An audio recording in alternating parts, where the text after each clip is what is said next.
How about a stroke? The signs are different, right? Yep. Stroke No. is what's called a brain attack.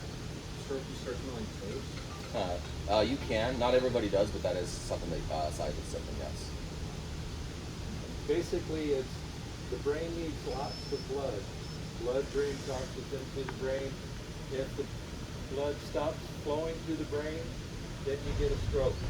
Or if one of the vessels inside the brain area bursts, and so it's not delivering all the way out where it needs to deliver, then that's called a stroke. Easy way of determining a stroke is what's called FAST, F-A-S-T. Face, you start getting a little droopage. Arms, have them close their eyes, say hold your arms out straight, and they're going to do this or this. They're going to say my arms are straight. They are out. Or you're going to notice some limping, or you hold your fingers out like this, and then grab, and I ask him to squeeze, and he's going to squeeze hard, and this hand's going to be loose, and he's thinking, man, I'm squeezing them both. He's not going to be able to tell, but you're going to be able to notice the difference. Well, the cause of that is because on one side of the brain, like if it happens on this side, then it's going to affect this side of my body. Or if it happens over here, it's going to affect this side of my body.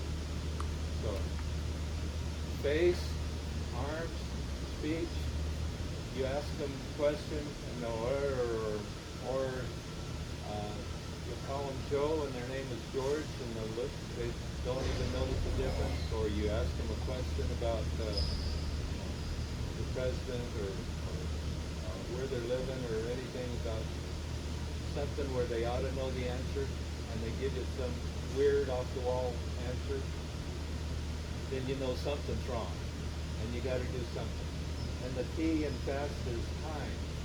Time is very important for getting the medical providers there, because they can help counteract the blood leakage or the stoppage, whichever it is. But don't wait. What happens, unfortunately, say, I'm not feeling very good, I got a little droopage here, but I'm sure it's going to be okay, I'm going to go to bed and sleep it off. Then they wake up in the morning and everything is that much worse, or it's become permanent. The sooner you catch it, the less likely it's going to be a permanent issue.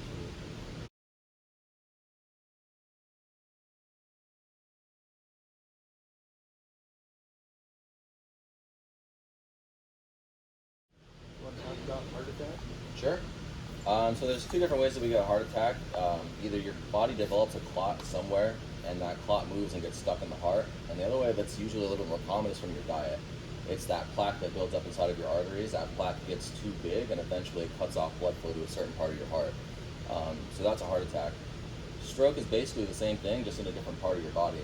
And they do have very, very different side effects. So as far as a heart attack goes, what you guys know what the side effects are? Chest pain. Chest pain's a really big one. What else? Left shoulder. Left shoulder and arm pain, also radiating through the jaw as well, either side. And something to think about is when women have heart attacks, they present a little bit differently. Not always, but they can present atypically. So they could have pain in the center of the back, they could have indigestion, maybe being burping a lot, things like that. And also people that have diabetes as well, they also present atypically. So try to remember that if you are fit one of those subjects, just to make sure that you know everything that's going on. But yeah, typically it's going to be jaw pain, left arm pain, indigestion, heartburn, things like that. Really often commonly confused as a heart attack.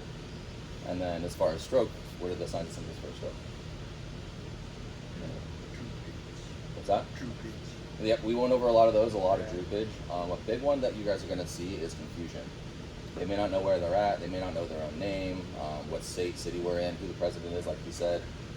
And in that situation, time is always tissue, right? So time is a very, very important factor. We need to document the onset of symptoms and make sure that we tell the paramedics when they get here, because there's a certain amount of time, and typically it's right around an hour to 3, well, they'll get a specific treatment, but if they're outside that window, they won't get it. So, what are the leading causes of both of them? Anybody know? High blood pressure and smoking. So cigarettes and high blood pressure. Okay, so what do we do if somebody has stroke? We call 911, get the paramedic, come out and take a look, verify. One thing you might want to think about is if you're with the person in the bedroom, go to the front door and lock the door so that they have access to come in and don't have to bust the door down on the way in to help you out. Especially if you're calling for yourself. You want to make sure that the crew's got access. For a heart attack, it's giving compressions. The heel of our hand, right here, is going right in the middle of the sternum. That's a centerpiece of bone right there. Is this only if they're unconscious or? Yes. Yeah. Okay, if they're Not breathing. Just give a good tap, pinch, whatever. Are you okay? Are you awake? Give them a good tap on the shoulder. Make sure that they're not going to respond to you. Don't worry about checking a pulse because it's really kind of hard to find and you don't want to necessarily rely on that. Take the heel of your hand, place it right on the sternum. A good way to find that is go right into the armpit, draw your hand right back to the sternum, place another hand on top, and then start your compressions. That was showing a little bit of compression there. These guys happen to have a couple lights. Most people don't have those lights attached to them.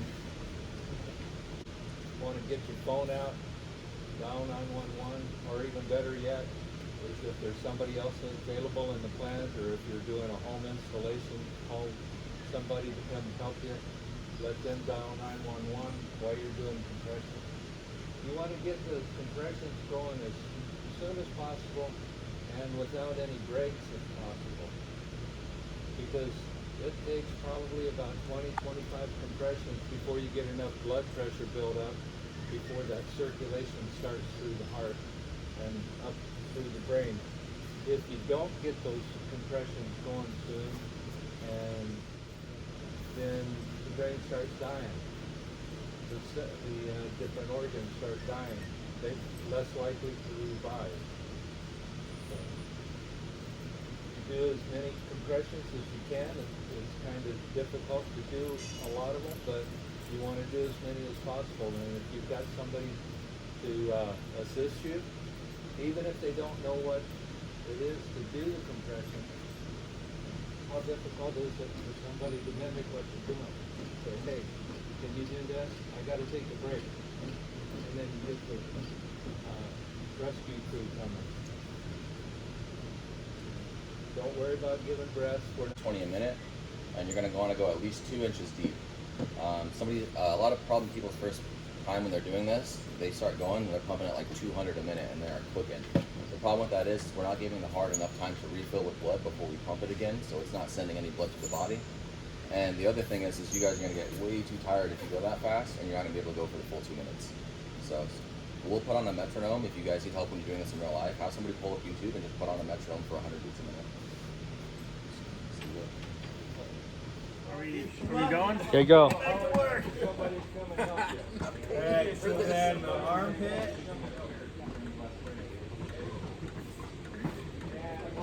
When you come up off the chest, you have full recoil, so your palm goes all the way off. Because if you don't allow full recoil, the heart's not filling with any blood. A little bit faster. Okay, make sure you're only pushing. There you go. It's perfect. Make sure you're only pushing. It almost feels like you're going too slow when you're doing it. Okay, let's keep those two green lights going. Oh, you're red. Okay, slow it down a little bit. 3, 4, 5, 6, 7, 8. And 3, 2, 1, and switch.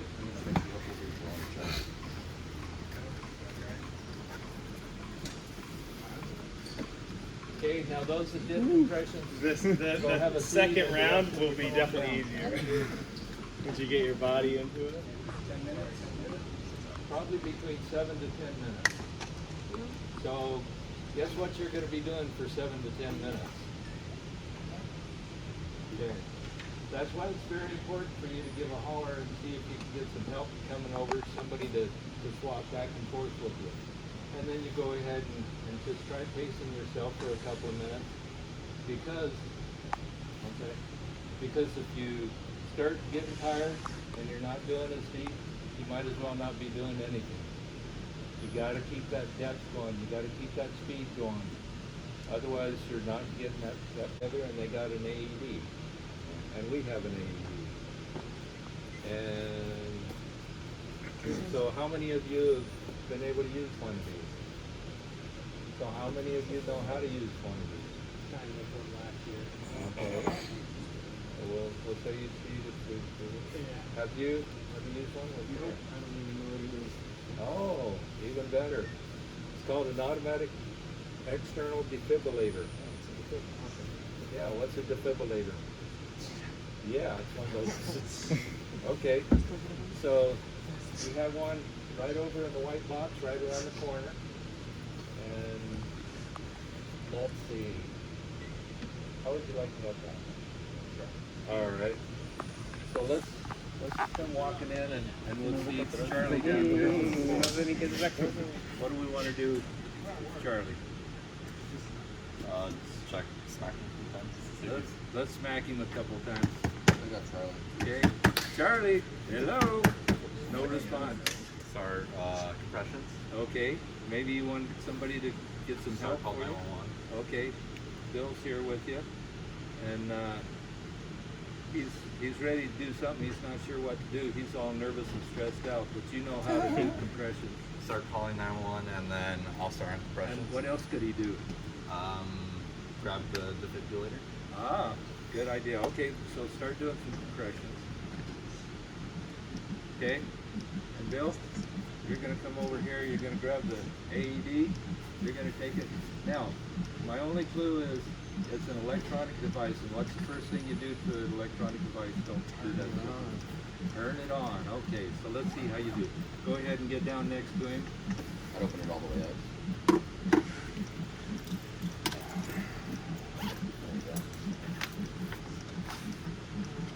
Okay, he sees the number 1 and it's got a green button, so he's turned it on. Apply pads to patient's bare chest. He's going to listen to what it says. Plug in pads He's got a connector set of pads. next to flashing They've light. got pictures on them. Pull at the red tab right here at the top.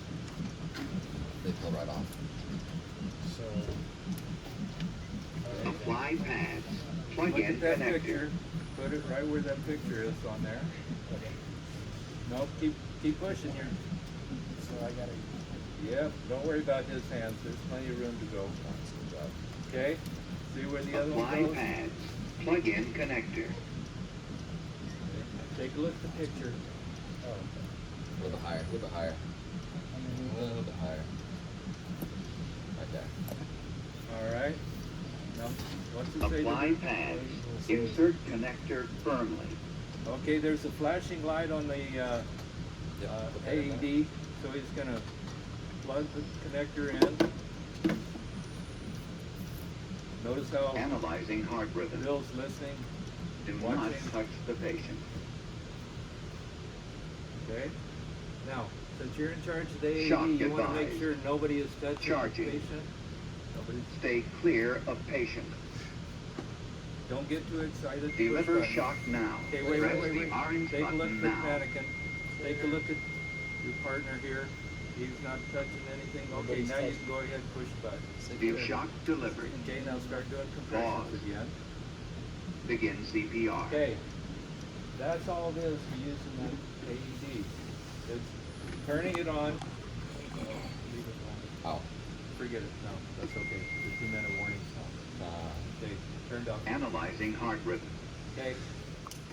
And Bill here, he's got that AED. He's going to hand it over to you so that you can watch the flashing light, and then you're going to start doing compressions. So you're going to be trading back and forth, and then after 2 minutes, it's going to say, stop doing compressions, stay clear of the patient, and it's going to analyze. Now it's either going to analyze to shock because there's some kind of a heart rhythm going, whether it's tachycardia or just a little bump now and then. Because what this AED does is it takes a heart that's got some movement to it and it stops the heart, and then hopefully the heart says, "Woo, that was wild," and it starts pumping back into a good rhythm.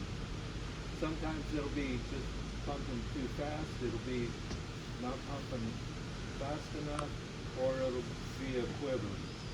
Just kind of shaking there like a bowl of jelly. And so after that 2 minutes, it may shock again, and then it's just going to go right back to doing compressions. Now, if Charlie here, he opens his eyes and he says, "Man, that hurts, would you stop?" Go ahead and stop. Yeah, you don't want to get abuse charges against you. Yeah, that hurt, man. So now, will this AED shock you if you're still doing good? No. Will it shock you if you put that AED on your pet? On your mascot? No. I need to be careful saying that one. Okay. There's one time that it won't shock. There's two things that can happen. One's called heat stroke, and one's called heat exhaustion. So heat stroke and heat exhaustion. Has anybody ever experienced one or the other in here? Exhaustion. So heat exhaustion, right? It's, pretty easy signs to see. Dehydration, obviously one of them. That's how it usually starts. Oh yeah. So dehydration is usually how it starts. You guys will have a fast heart rate, be pretty rapid, probably sweating quite a bit, dry mouth, maybe a little bit of weakness, but it shouldn't be that bad at the exhaustion level. And to fix that, exit the hot area, drink cool water, not ice water, get out of the sun, sit in front of a fan. Maybe if you have a jacket on or something, take off the hot, tight clothing to the level that you can at work. But yeah, heat exhaustion is no joke. It has to be taken care of immediately. And if it doesn't, it's going to lead into heat stroke. So heat exhaustion leads into heat stroke, and that's when you guys are going to start getting confused. Your heart rate's going to be extremely rapid. You may or may not be sweating, but the skin's going to be very, very hot to touch, probably red. And that is going to be something that they need to go to the hospital for. If we don't take care of heat stroke we don't take care of heat stroke fast enough, it can lead into a condition called rhabdomyolysis, and it's where the body literally starts eating the kidneys. And so your pee is going to be very, very dark to brown, probably very dark brown. You're going to be very, very weak, a lot of pain in the stomach. Headaches are really usually common. That confusion, you may not know where you're at, you may not know your name. Very, very serious. So in the meantime, while you're waiting for the paramedics, get them out of the hot area, put them in front of the fan, possibly give them like lukewarm or like room temperature water so that they can start hydrating. But if it's extremely cold, they're just going to throw it up and it's going to make the problem worse. So look out for the signs of if they're extremely sweaty and then they stop sweating all of a sudden. That's a really, really bad sign. Confusion, the red hot skin. Yeah, so any questions on either one of those? And if they say, "I'm freezing," and you know they're not freezing, that's a good sign Yeah, too. that's bad. If you're drinking a whole bunch of water, you guys need to drink something that has electrolytes in it, something with a little bit salty like Liquid IV, maybe a Gatorade or a Body Armor would be really good. Pee test. When you're peeing in the toilet and you notice that it should be like a light yellow if you're good and dehydrated. If it starts getting a little dark yellow, dark orange, or even orange, if it's got a little brown to it, you need to go to a doctor. If you've got just orange, start drinking some water, start drinking electrolytes, get some fluid in there quick. Otherwise, you're going to end up laying down in the back of the ambulance going to the hospital. Boiling water all over your arm, and then you really got some redness going there. Get your arm under the tap water. Don't put ice on it. Don't put aloe vera or whatever on it. Just some cool water out of the tap. Let it neutralize that hot temperature. So you're out camping when you're boiling that hot, and you slip and trip and fall into the fire, and you get some blisters from that burn. Now's when you do not add cold water. You do not cover that burn with towel or cloth or anything. Anything that you put on there is going to get attracted to the skin, and it's going to go into those blisters. And then when you go into the hospital, they're going to have to rip that towel off, and it's going to rip some skin with it. And then they're going to see, oh, you've still got some little bits of material in there, and they take a nice big toothbrush, and they just start scraping across there until they get all that loose skin and the material off. And so avoid doing anything when you got the blisters. Just get into the doctor, get into the medical people, let them take care of it. Okay? Bleeding that we have, three different types of, I guess, blood vessels. Anybody know what they are? Arteries, veins, and Capillaries. good job, capillaries. Between arteries and veins, which one's high pressure? Arteries, right? Arteries are leaving the heart. The veins are returning the blood back to the heart. So the arteries are going to be under higher pressure.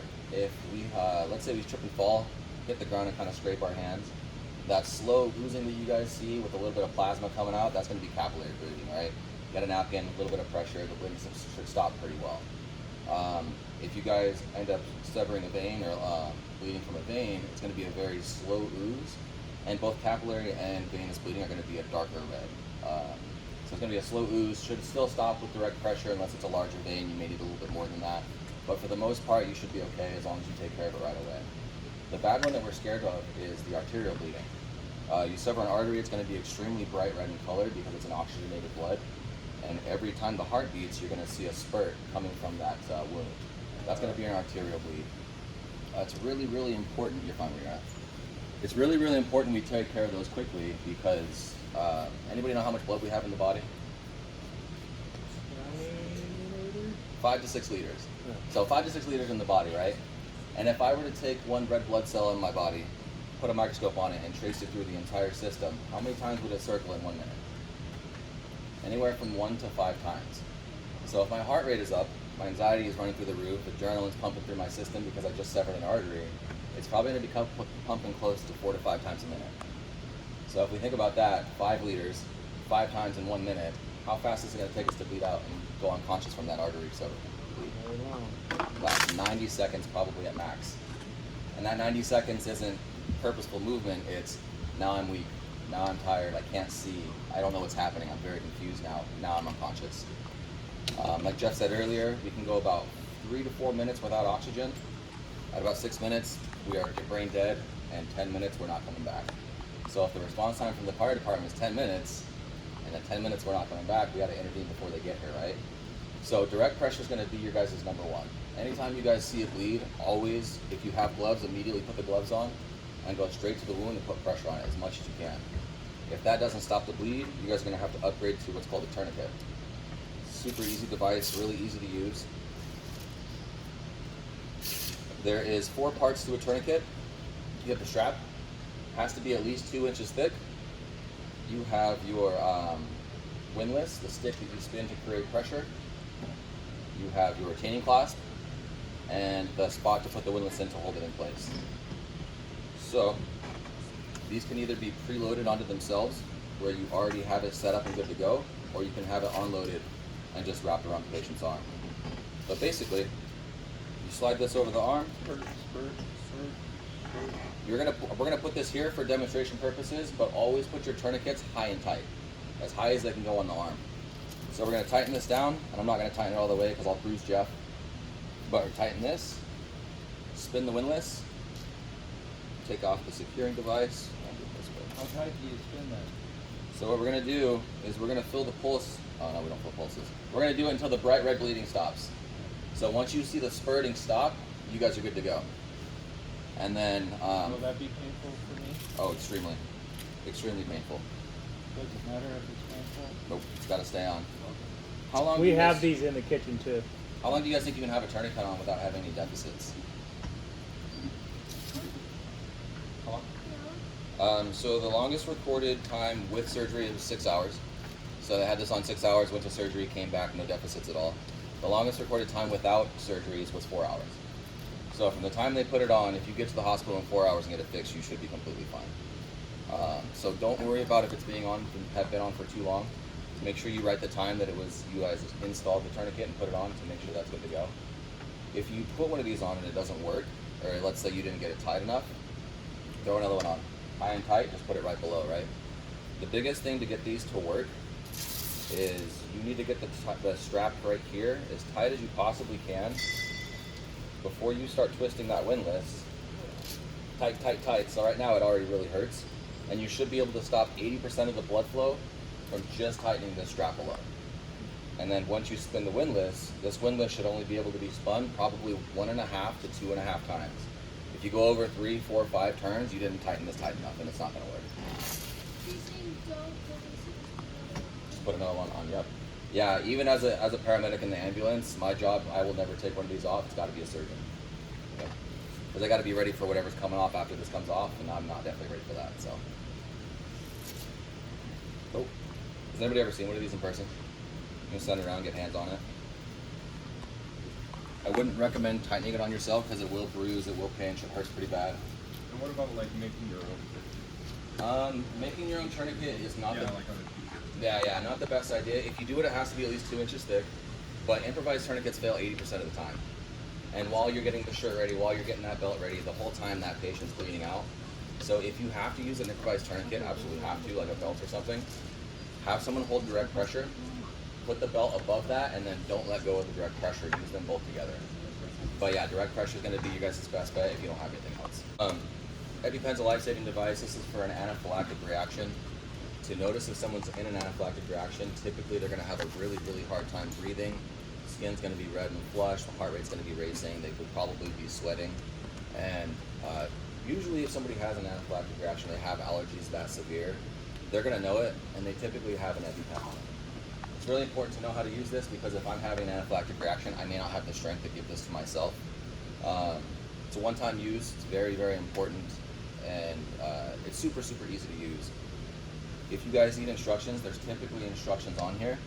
The problem is though, these are really, really expensive, and if I've had this for, let's say, a couple years, and I get it in my pocket, out of my pocket every time I go somewhere, the instructions may be worn off. So they're usually all pretty similar. Some of them will give you instructions as you take off the safety cap. Some of them don't. But to use this, basically all you do is take the safety cap off, grab it with a closed fist, find the spot on the leg where you want to inject the medication, and push. It's not set up as a, nope. This trainer's not working. This trainer's broken, but that's the way it's supposed to go. Let's see another one. Still no? I'm just gonna use different brand.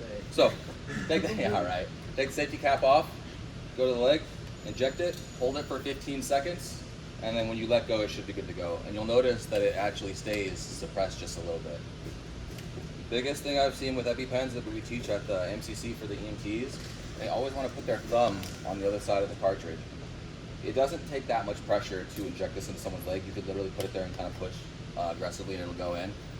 But if you put your thumb on the other side and you accidentally use this backwards, you've now just injected all the epi into your thumb. That's going to hurt really, really bad. And then the dude who needs his EpiPen no longer has one because you just used it on yourself. So make sure every time you grab one of these, thumb always wraps around with the rest of your hand. Don't put your thumb on the back of it. Did you fix it? Oh, there you go. Yep, so here, in, out, perfect. Remember, hold it for 15 seconds.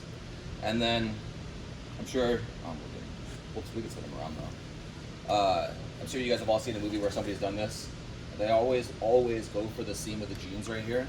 And you have a pretty big nerve running down the side of your leg. Yeah, and that would hurt. So, for IM injections on the thigh, and it always has to go on the thigh. Some people in movies put it other places, in the neck and the heart. That's silly. It has to go on the thigh. It has the fastest absorption rate. It's one of the biggest muscles. But take the leg, cut it into 3 sections. Take the middle section and the medial line, just go slightly lateral, and it's about right there, right on top. That's it. Make sure they Is need it this. true that you have to go to the hospital Yes. immediately after? Immediately, yeah, because the epi is very short acting. It's naturally in your body, and your body burns it very quickly. So the allergic reaction is going to take over more. So depending on how bad the allergic reaction is, it could last 5 minutes. It could last up to an hour. But after that time, they're going to go right back into that anaphylactic So reaction. it's not because of the pin they have to go to the hospital. No, It's because of whatever you gave. it what's to going to them. happen So afterwards? say you're out in the middle of nowhere, there's no chance getting to the hospital. Hopefully, they have more of those. So what about Benadryl? Benadryl is a good option, but it's not going to help. It's not going to fix the problem. It might help a little bit, but the problem is the body's attacking itself. The throat is closing, and a bunch of other stuff is happening. So Benadryl will stop the histamine release, but it's not going to stop everything that's happening, like the throat closing, the heart racing, and things like that. So it's good to Still get get back. them to the hospital, but Yep. it's not. Yeah. The only thing that'll save them is epi. Yeah. As many as you need, realistically, yeah. Because the alternative is not breathing. So it's like, do we pop the heart with as much adrenaline as we can possibly give, or do they stop breathing? So there really is no max dose for that. We'll give it until they need it. Yep. And then when they get to the hospital, they'll be put on an epi drip, and that'll be over several hours. So the epidural is what stops the shock? Yes, yeah. So the epi raises the blood pressure, it opens up the airway. Everything that we need it to reverse is what it does. So it's super, super good. But again, it's short acting. So we need to make sure that we take it to the hospital. To assist somebody else if they're having problem choking. What is the universal sign for I'm choking? People typically go for their throat. If they're saying, I'm choking, I'm choking, I'm choking, are they choking? No. Why not? Because you're talking, and in order to talk, you've got to be breathing, Yeah. right? So they may be having a little irritation there or something, but they're not dying. So tell them just cough it out, and let it be. So if it's something more severe, and that's choking, and he's not talking, Matt, can I help you? What if he says no? Do I want to go ahead and help him? I got a whole bunch of witnesses here that I approach Matt and I ask him if I could help him, and he says no, and I help him, and he ends up getting damaged. What's going to happen to me? My bank account's going to go like that. Get a new house. Yeah. So it's always good. May I help you? He's going to say yes, and I'm going to come around right behind him. I'm going to take my fist, like here, put my thumb down below. My thumb's going to go right into his belly button. I'm going to take my other hand, and I'm going to pull back and up. Back and up. And you sitting right there might want to move. So at this point, I'm going to be pulling nice and firm. At about 60 miles an hour, it's going to come out that last chunk of beef. And Chunk of steak in your face. just be aware. So, everybody stand up. Make a fist. Get that thumb down below. Everybody got it? Okay. Bend at the elbow right around to your belly button. Put your other hand on top of it. Go ahead and bring out just a little bit like you got somebody in between. And pull and nice jerk up there. Pull, jerk. What you're doing is you're pulling up against the lungs, so you're compressing the lungs. And once you compress the lungs, something's going to come out real quick. Now, what happens if I do that a few times and Matt, it doesn't come out and he collapses to the floor? Main thing I want to do is, as he's going down, I'm going to try grabbing the back of his head. He's bigger than me. Mm-hmm. And I'm not going to get myself underneath him so that I'm stuck under there. And when he's going down, I may just put a foot there. I don't want his head to go bonk, then he's got more issues. He's got issues already. So, I want to help him out. Then what do I do? He's unconscious now. He's choking. CPR. Let's do some CPR. Let's get some chest compressions. Those nice deep compressions. They're also forcing air through the lungs. So got a good possibility that thing's going to keep working out. Even if it doesn't, you got to keep that blood circulating. You got to get that airflow going, because if you don't get the airflow to the brain, what happens? Okay, yes.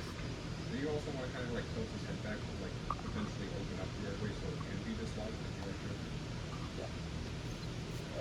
Main thing is keep the compressions going.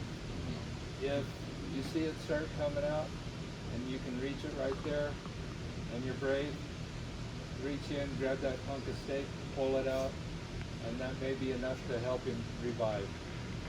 Just be super careful with that, because if we go with oxygen for so long, what ends up happening? You're probably gonna have a seizure. And if my hands are in your mouth when you start seizing, I'm gonna lose my fingers.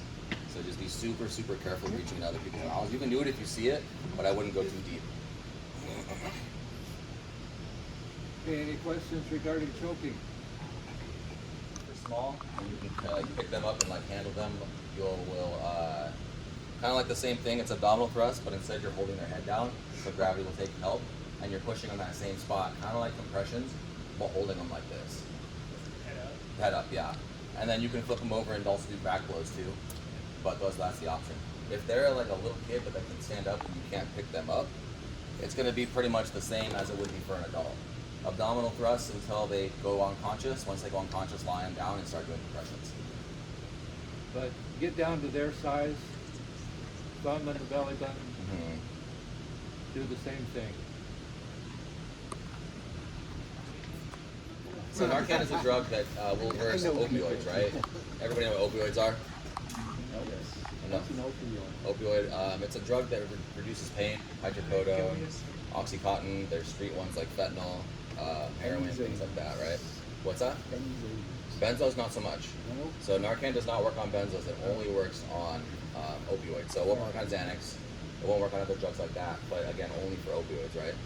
And the way that it works is we have receptors in our body that will accept the opioids, but the Narcan has a higher affinity.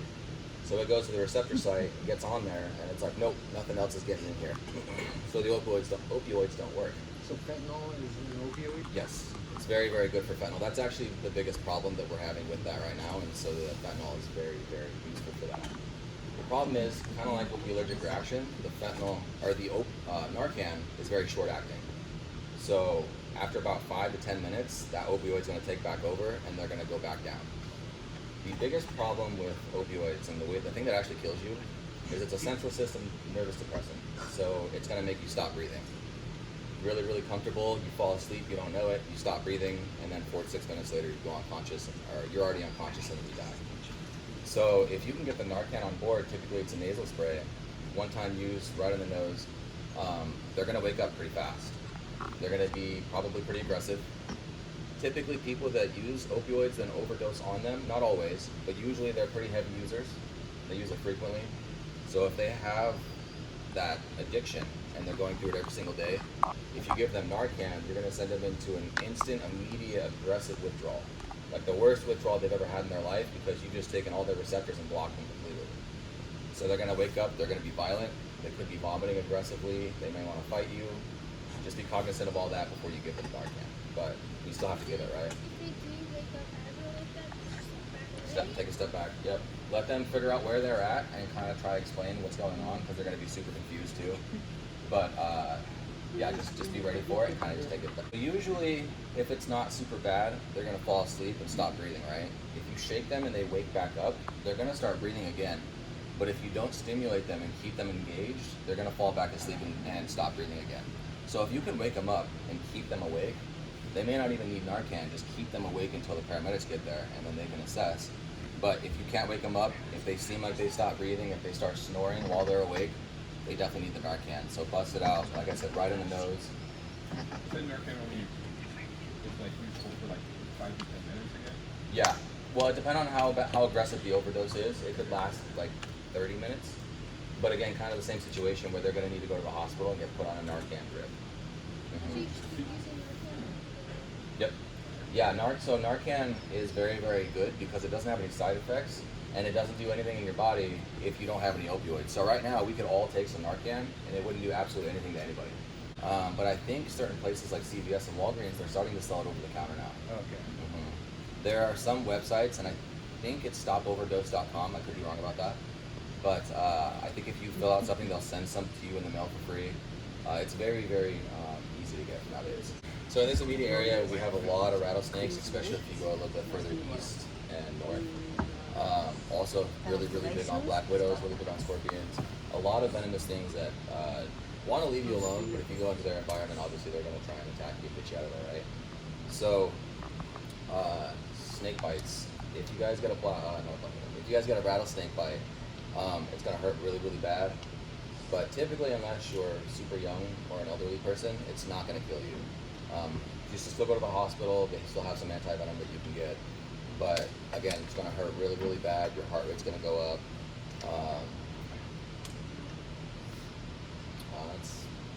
Best thing you can do is do whatever you can to reduce your heart rate. Yep. Stay calm. It'd be kind of hard to do if you're out hiking or somewhere out of the city. But if you're in a house or even in here, you've got the possibility of having snakes come in the back door. You can leave them open.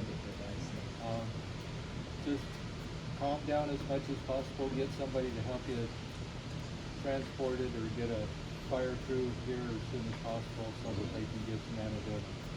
It does some nasty stuff to your skin. Don't put a tourniquet on the arm. Don't use ice to reduce the pain. Ice and tourniquet's going to have the same effect where it keeps the venom in the same area and it can cause necrosis of the skin and the veins in that site. So try to immobilize the area if you can. Put them in a sling. Have them sit down and relax. And no ice, no tourniquet, and just transport them to the hospital. And then same thing with black widow bites too. It's not going to be necessarily as bad on the blood, but it's going to be super painful at the site. Once you have the bite, you can draw a circle around it with a pen. And if it starts getting bigger and bigger and bigger, that one you'll probably want to go get checked out too. Like I said, super painful, heart rate's going to be up. What's that a sign of? What's that? What's that a sign of? It just keeps getting bigger. That's going to be an allergic reaction, and you'll have to go to the hospital like right away for that. Yeah. If it should just grow outside the pen mark. Obviously it's super big, go right away. But if it's not that bad, if you don't feel like you should go to the hospital, it should be okay. Think about when you're assisting the person. If I've assisted Matt and he was not doing very good, but right now he's doing okay, so I get him in the car, I'm in the car, I'm driving him to the hospital, and things got worse on Matt, and he starts going out, maybe he stops breathing, I need to do some compression. I can't do them very well this way. So it's a lot better for me to stop, call 911, get 911 to come. Even if you're at your home, there's no charge to you to have the fire crew, the paramedics come out to your house, take care of you. As long as they're treating you at your house, there's no charge, but it's once you get in that ambulance, then there's going to be a charge.